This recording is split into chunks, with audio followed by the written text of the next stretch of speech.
বাবা মায়ের কথা শুনলে কি মেয়েদের সংসার ভেঙে যায়?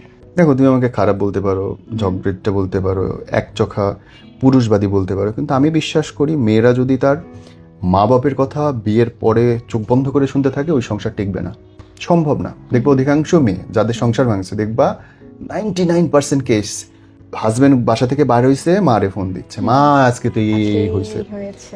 মা ওই পাশ থেকে কান পরা দিবে, এত বড় সাহস দে জামাইয়ের নামে কেস করে, আজকে আসলে জামাইরে এটা করবি, এইভাবে গালি দিবি, জামাইরে শায়েস্তা করে রাখতে হবে, লাঠির আগায় রাখবি, জিউবার আগায় রাখবি, বাজে কথা বলবি, জামাইরে শায়েস্তা করবি। ওই মেয়ের সংসার কোনোদিন টিকবে না। কেন টিকবে না? থার্ড পার্টি কোনোদিন দুইজনের মধ্যে ঝামেলা মেটাইতে পারবে না।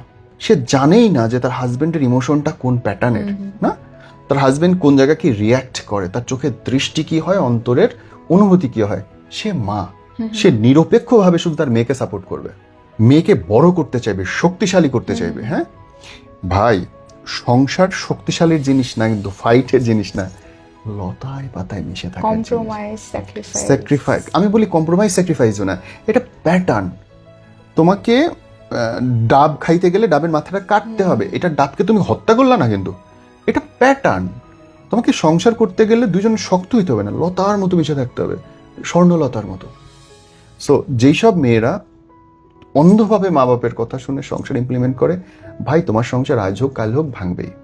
মাকে ফোন দাও, এভরিডে ফোন দাও, জিজ্ঞেস করো মা কেমন আছো, ভালো আছো, ওষুধ লাগবে কিনা, মা আমি এটা হইছে কি করব। সাবধান বোন, কইরো না। তোমার সংসার ভেঙে গেলে সবাই মাথায় হাত বুলাবে, কেউ মাথার উপর ছাদ হবে না।